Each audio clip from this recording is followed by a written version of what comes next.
মাস দুয়েক আগে আমি জার্মানিতে গেছিলাম, ইউরোপের। তো জার্মানিতে বার্লিনে একটা মসজিদ আছে, ইমামও মহিলা। ইমাম কি? মহিলা। ভাইরা আমার, মেয়েদের জন্য মসজিদে না এসে বাসায় 5 ওয়াক্ত নামাজ পড়া উত্তম, এ ব্যাপারে কোনো দ্বিমত আমাদের মধ্যে নাই। ওয়াবুয়ুতুহুন্না খায়রুল লাহুন্না।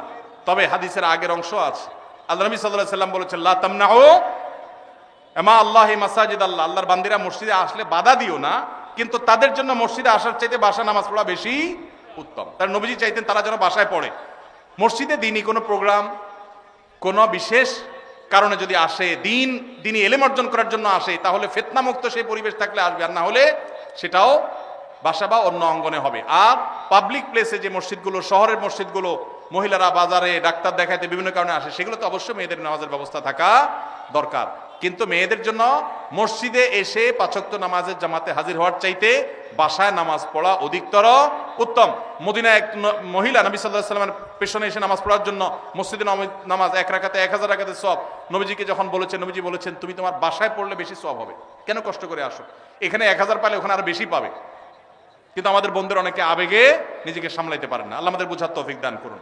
তাহলে মেয়েদের বাসায় নামাজ পড়া উত্তম, কিন্তু শহরে পাবলিক প্লেসে মেয়েদের নামাজের জায়গা না থাকার কারণে বহু পর্দানসীন, বহু নামাজি মেয়েরা ওয়াক্ত চলে যায়, নামাজ পড়তে পারে না। ডক্টর খন্দকার আব্দুল্লাহ জাহাঙ্গীরউল্লাহ বলতেন, আমাদের মা বোনরা বাসায় অবস্থান করবে, প্রয়োজনে বের হবে, এটাই শরিয়ার নির্দেশ। কিন্তু আমাদের মা বোনরা যে কোনো কারণে বাইর হয়ে গেছে, এখন যদি বলেন যে নামাজ পড়তে দিব না, বাসায় যাওয়া ছাড়া পড়বে না, তাহলে কাজা হবে, তাহলে সেটা তো তার জন্য ক্ষতিকর হবে। এই জন্য ব্যালেন্স আমাদেরকে শিখতে হবে। তো মহিলাদের জন্য আলাদা মসজিদ করার, পৃথক মসজিদ করার কোনো নজির শরিয়াতে নাই, কোনো আলেমের কোনো মত এর সপক্ষে নাই। এটা সারাসর ফিতনা, যদি কেউ করে না জায়েজ হবে। মসজিদের ভিতরে প্রথম কাতারের সামনে দেয়ালের ওই পাশে লাশ রেখে সালাত আদায়ের দলিল চাই। বাবারে সব দলিল চাচ্ছে দেখি। দেখেন, মসজিদে যখন জানাজার নামাজ হবে তখন লাশ মসজিদে ঢুকাবে না, কেন? কারণ লাশে রক্ত, পুজ, পানি ইত্যাদি থাকতে পারে, মসজিদ নাপাক হবে। সেজন্য মসজিদকে পরিচ্ছন্ন রাখার প্রয়োজনে লাশটাকে পশ্চিম পাশে রেখে তারপর জানাজা পড়া হয়। কিন্তু এটা সুন্নাহ না। সুন্নাহ কোনটা? সুন্নাহ হলো মাঠে জানাজা নামাজ পড়া। এই সুন্নাহ মুর্দা হয়ে গেছে। কোনো কারণ ছাড়া গ্রামের মসজিদে এই কাজটা করা হয়। এই সুন্নাহটা জিন্দা করার জন্য আমাদের উলামাদের কাজ করতে হবে, ভাইদের কাজ করতে হবে। চেষ্টা করা যাবে না ইনশাআল্লাহ? ফরজ নামাজ হয়ে যাবে, বাইরে এসে জানাজা নামাজ পড়বেন। আমি যেখানে জুমা পড়ি আলহামদুলিল্লাহ এভাবে আমি জানাজা নামাজ পড়ি। আমি সারা জীবন যেখানে যে মসজিদে গেছি আমি চেষ্টা করেছি এই সিস্টেমটাকে জিন্দা করার, সুন্নাত জিন্দা করার। আরেকটা সুন্নাত আমাদের জিন্দা করতে হবে, সেটা হলো ঈদের নামাজ মসজিদে পড়া সুন্নাত না মাঠে পড়া সুন্নাত? ঈদের আনন্দই মাটি হয়ে গেছে পোলাপালের এখন মসজিদে ঈদের নামাজ পড়ে। আমি আমার শৈশবের কথা মনে পড়ে, একটা ঈদগাহ ছিল আমাদের পুরো ইউনিয়নে, অনেক দূর থেকে সেখানে যেতাম, যে আনন্দ পেতাম। এখন ঘরে ঘরে মসজিদে ঈদের নামাজ। কেন? কারণ কেউ কারোর মানতে চায় না। আরেকজন ঈদগাহে গেলে তো নিজের মাতবরি থাকে না, সব মসজিদ আলাদাই মাতবরি করতে চায়। মসজিদে ঈদের নামাজ পড়া সুন্নাহর খেলাফ। হ্যাঁ, কোন শহরে ওইরকম পর্যাপ্ত মাঠ নাই, তাহলে মসজিদে পড়েন। রাস্তা বন্ধ করে নামাজ পড়ার চাইতে মসজিদে পড়া ভালো। ইয়াকুমুল জুলুস আলা তারিক, নবীজি রাস্তা বন্ধ করতে নিষেধ করেছেন, সেটা করবেন না।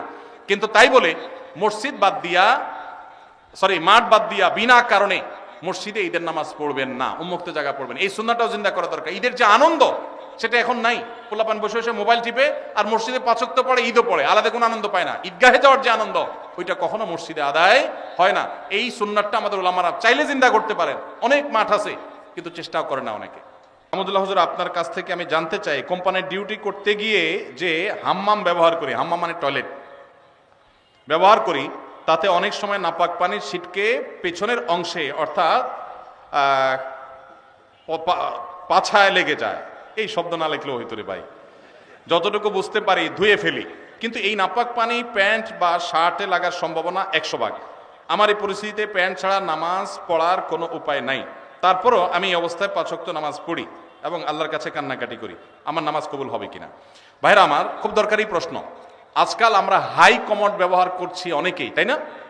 হাই কমোডে বিশেষ করে এই সমস্যাটা হয় যে আপনি মলমূত্র ত্যাগ করেছেন, নিচ থেকে ছিটে এসে উপরে পড়েছে। বড় ছিটা যদি পড়ে তাহলে ওইটা আপনাকে পানি দিয়ে ধুইতে হবে। কিভাবে ধোবেন? ওই যে স্প্রে করছেন, সেই স্প্রে পেছনের অংশে, কোমরের অংশে আপনি স্প্রে করে ভালো করে ধোবেন, ব্যাস যথেষ্ট। আর যদি সামান্য ছোট ছোট ছিটা আসে, যেমন পেশাব করতে গেছেন, শুয়ের আগায় যে পরিমাণ পানি থাকে, ওই পরিমাণ ছিটা পেশাবের আসছে, তাহলে তাতে ইনশাআল্লাহ নাপাক হবে না। অনেক সময় দেখা যায় পেশাব করলে শীতের দিন বাষ্প হয়ে ওই বাষ্পটা কাপড়ের শরীরে মিশে, এতেও কাপড় শরীর নাপাক হবে না ইনশাআল্লাহ। কিন্তু যদি ওই কমোডের পানিতে এখানে নাপাক আছে, ওইখানে আপনার নাপাক পড়ে সেখান থেকে যদি উপরে পানি উঠা পড়ে, তাহলে অবশ্যই সেটা নাপাক হবে। অনেকের আবার এখানে সূচিবায়ুর রোগ আছে, অহেতুক সন্দেহ করে, কিছুই হয় নাই উনি সন্দেহ করে, সেটা আবার সমস্যা। সন্দেহকে কোনো প্রশ্রয় দেওয়া যাবে না। তো এ ভাইয়ের প্রশ্ন উত্তর হলো যে আপনি চেষ্টা করবেন ধুয়ে ফেলার, ধুয়ে ফেলছেন বাস, এরপর আল্লাহর তাওয়াক্কুল করে নামাজ পড়বেন, অহেতুক সন্দেহ করবেন না। আমার একটা প্রশ্ন, কোনো ব্যক্তি এমন ঋণগ্রস্ত যা পরিশোধ করা কষ্টকর, এক্ষেত্রে ওই লোক ব্যাংক থেকে ঋণ নিয়ে ঋণ পরিশোধ করতে চাইলে সেটা পারবে কিনা জানতে পারলে ভালো হয়। যিনি ঋণগ্রস্ত তিনি ব্যাংক থেকে সুদি লোন নিয়ে যদি ঋণ পরিশোধ করতে যান, তাহলে গাছের গোড়া কেটে আগায় পানি দেওয়া হবে, গোড়ায় কেটে আগা পানি দেওয়া হবে। ঋণ পরিশোধ ভালো কাজ, কিন্তু সুদি কারবার করা ভালো না খারাপ? সুদি কারবার করা কি ভালো কাজ না খারাপ কাজ? শুধু খারাপ কাজ, জঘন্য হারাম। এখন কত হলো আপনি কি করবেন? আপনি চেষ্টা করবেন আপনার জমি জমা বিক্রি করে কারো কাছে ধার দেনা করে পরিশোধ করা। অনেকে আমার কাছে চিরকুট দেয়, ভাই আমল শিখা দেন যে আমল করলে ঋণ পরিশোধ হয়ে যাবে। ছাত্ররা চিরকুট দেয়, কালকে বরিশালে প্রোগ্রাম ছিল, চিরকুট লিখে দিছে কি এমন আমল শিখাই দেন যে পরীক্ষার খাতা উল্টোপাল্টা লিখলে ওটা ঠিক হয়ে যাবে। কত আজগুবি আজগুবি প্রশ্ন মানুষ দিতে পারে। আমি এই প্রশ্ন দেখে বললাম, এই প্রশ্ন বলতেছে এটা একটা ফাঁকিবাজ ছাত্র। ভালো ছাত্র হলে সে পড়ালেখার চেষ্টা করবে, কলম পড়া, ওই ধানাই ফানাই করা, অমুক পিসাবের কাছে যাওয়া পরীক্ষার আগে, এগুলো সব ফাঁকিবাজ ছাত্রদের কাম। ভালো ছাত্র পড়ালেখা করবে, ফাঁকি ঝুঁকি দিবে না, আর আল্লাহর কাছে দোয়া করবে, মুরব্বীদের কাছে দোয়া চাইবে, বাস না। আপনি ধানাই ফানাই করলে এটা আলামত খারাপ। বিধায় একইভাবে ঋণ পরিশোধের জন্য অনেকে বলে ভাই আমল শিখাই দেন ঋণ পরিশোধ যেন হয়ে যায়। তা আমি অনেক এরকম হাতের কাছে পেলে জিজ্ঞেস করি, ঋণ কত টাকার? বলে 5 লাখ টাকা। জমি জমা ঘর বাড়ি?